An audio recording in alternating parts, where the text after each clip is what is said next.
Pro football fans, it is time once again for another episode of the PFIve where we dive in to the top 32 teams in the National Football League. I know there's only 32, but we look in, see what they're going to look like in the 2025 National Football League season, and you need to know 5 things about that team, and we've got them here for you. Remember, the Pro Football Insiders, PFI, is going to be your great source for all of your NFL needs. Make sure you check it out wherever you download your favorite podcast. Also on YouTube.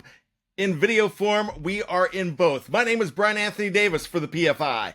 Let's go ahead with one of the greatest teams in the history of the National Football League, of Lambeau Field. I've always wanted to say that on a podcast. Finally got a chance to at this very moment. The Green Bay Packers. They were 11-6 last year. They are going into their 105th season.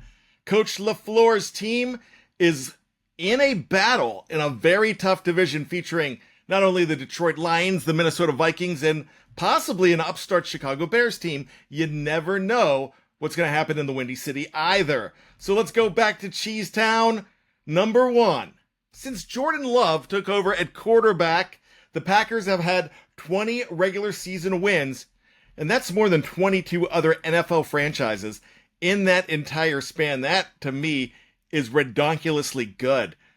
Jordan Love, if he could keep it going, he could be the next in line after, of course, Aaron Rodgers, Brett Favre, and even, let's say, Don Majkowski was good too.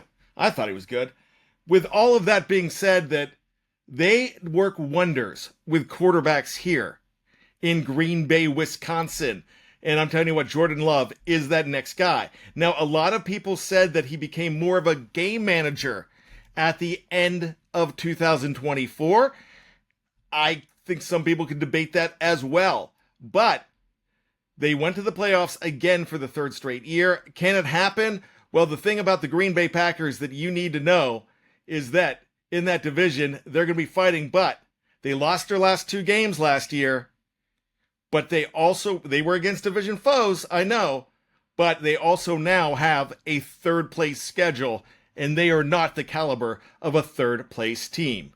Number 2, the running game continues to be superb.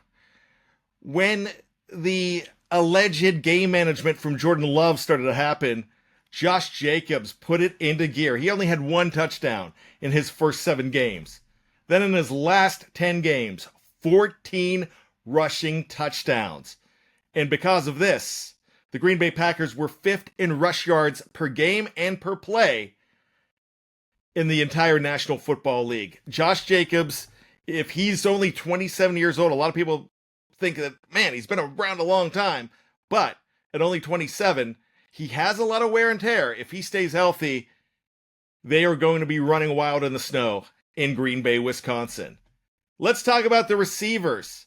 This is a bunch that's very interested. They drafted 2 receivers this year, but they still have some holdovers that are very good. Now, Jayden Reed led with 55 catches, 857 yards, and a 77% catch rate. But he's not exactly going to be expected to be the number 1 guy by the end of the season, and that is Matthew Golden. The man runs a 4.2 out of the University of Texas. He is so good, and he could end up being the guy, but he needs supporting pieces. Jayden Reed's one of them. Dontavian Wicks, he led in targets last year, but only had 39 receptions. That has got to improve. Then there's that wild card in there, Christian Watson. I feel for this guy more than any other NFL player. He has had so many injury problems in this league. He looks to be back, maybe healthy by the first quarter of the season. That's what the hope is. But when Christian Watson is on, he is fantabulous. 21.4 yards per reception in 2024. He showed some flashes of that when healthy, but being healthy is few and far between. If he gets that together, they're going to be very good. Number 4, let's talk about maybe a true leader in receptions that you didn't think about. Luke Musgrave was the number 1 guy in Green Bay. He went down. He might have been Wally pipped here because Tucker Kraft came in around November and just took off. And if you were one of those few people that, took a flyer on him in fantasy football like I did, you were pleasantly surprised. Ended up being one of the best tight ends in the National Football League by season's end.